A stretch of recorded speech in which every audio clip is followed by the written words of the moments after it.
बिस्मिल्लाहिर्रहमानिर्रहीम। Dear students, हम लोग जो टॉपिक डिस्कस कर रहे थे that is about position of hydrogen in periodic table. अब जो हाइड्रोजन को हमने ग्रुप 1A जिसे हमने एल्कली मेटल्स कहा था उसके साथ ही इसकी सिमिलरिटीज़ और डिफरेंसेस को डिस्कस किया। और नेक्स्ट हमारे पास ग्रुप 7A था और ग्रुप 7A जो कि हैलोजेंस हैं उनके साथ भी हमने हाइड्रोजन की सिमिलरिटीज़ और डिफरेंसेस को डिस्कस किया था। नेक्स्ट आज हम ग्रुप 4 के साथ इसकी सिमिलरिटीज़ और डिफरेंसेस की बात करते हैं। तो फर्स्ट ऑफ ऑल हम सिमिलरिटीज़ की जब बात करते हैं तो अब जो वैलेंस शेल है हाइड्रोजन का, अब क्योंकि हाइड्रोजन में एक ही शेल है और उसी को हम वैलेंस शेल कहेंगे और उसमें मैक्सिमम जो टेंडेंसी है इलेक्ट्रॉन की वो 2 है। तो हाइड्रोजन के पास एक इलेक्ट्रॉन प्रेजेंट होता है। और सिमिलरली जो ग्रुप 4 के एलिमेंट्स हैं अब उनके वैलेंस शेल में 8 इलेक्ट्रॉन्स आ सकते हैं। तो अब ग्रुप 4 के एलिमेंट्स हैं तो उनमें भी 4 इलेक्ट्रॉन्स हैं। तो इस तरह से ग्रुप 4 के जो एलिमेंट्स हैं उनका जो वैलेंस शेल है वो भी हाफ फिल्ड है और हाइड्रोजन का जो वैलेंस शेल है वो भी हाफ फिल्ड है। फर्स्ट हमारे पास ये पॉइंट आ गया सिमिलरिटीज़ में। सेकेंड जो बात है वो ये है कि दोनों हाइड्रोजन और elements of group 4A they combine with other elements through covalent bonding, यानी कि ये कोवलेंट बॉन्ड बनाकर दूसरे एलिमेंट्स के साथ जो है ना वो कंबाइन होते हैं। नेक्स्ट बच्चों जो थर्ड पॉइंट है सिमिलरिटीज़ का वो ये है कि जो ग्रुप 4 का एक एलिमेंट है जिसे हम कार्बन कहते हैं, फर्स्ट एलिमेंट है carbon, this has reducing properties. इसी तरह से जो हाइड्रोजन है ये भी एज अ रिड्यूसिंग एजेंट के तौर पर बिहेव करता है। अब इस रिएक्शन को अगर आप देखें तो इसमें हाइड्रोजन ने रिएक्ट किया कॉपर ऑक्साइड के साथ और कॉपर ऑक्साइड को कन्वर्ट कर दिया कॉपर में। सिमिलरली अगर हम टिन ऑक्साइड SN और O2 इसका रिएक्शन अगर हम करें कार्बन के साथ तो कार्बन क्या करेगा कि टिन ऑक्साइड को टिन में कन्वर्ट कर देगा और प्लस हमारे पास क्या बन जाएगी कार्बन डाइऑक्साइड। तो इन दोनों रिएक्शन अगर आप देखें तो इसमें carbon as a reducing agent के तौर पे काम कर रहा है और जो फर्स्ट रिएक्शन है उसमें hydrogen as a reducing agent के तौर पर काम कर रहा है। तो ये बच्चों हमारे पास सिमिलरिटीज़ की बात हो गई। अब नेक्स्ट हम डिफरेंसेस की बात करें। डिफरेंसेस, अब डिफरेंसेस में हमारे पास जो हाइड्रोजन है ये क्योंकि इसमें एक ही इलेक्ट्रॉन है तो इसके वैलेंस शेल में एक इलेक्ट्रॉन होगा और while group 4A elements has 4 electron. Hydrogen has only 1 electron in the valence shell while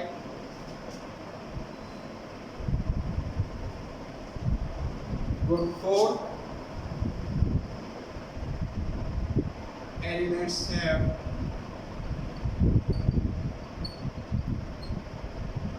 4 electrons। Next बच्चे जो हमारे पास पॉइंट है वो ये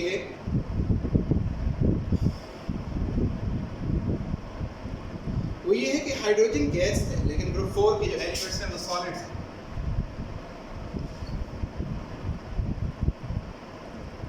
hydrogen is gas while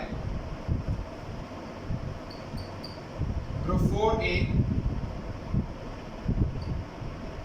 elements are solid. Third बच्चे जो पॉइंट है वो हमारे पास कि हाइड्रोजन एग्जिस्ट करते हैं in the form of diatomic molecule.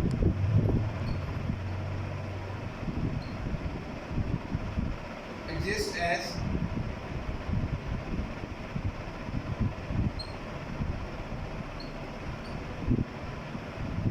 Diatomic molecule while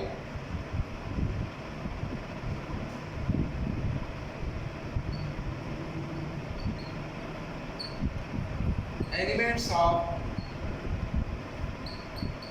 group 4A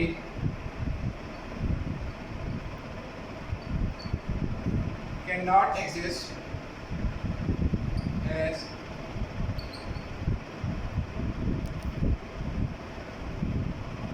diatomic molecule। Next बच्चे जो हमारे पास पॉइंट है वो ये है कि ग्रुप 4 के जो एलिमेंट्स हैं they have the ability of catenation।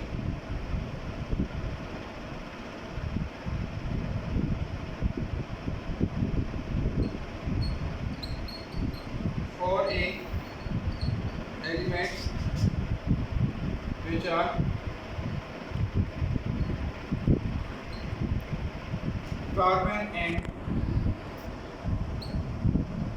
silicon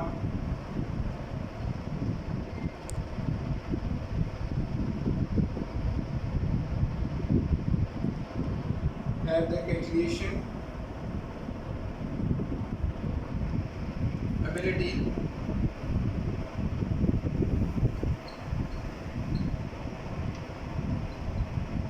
which is not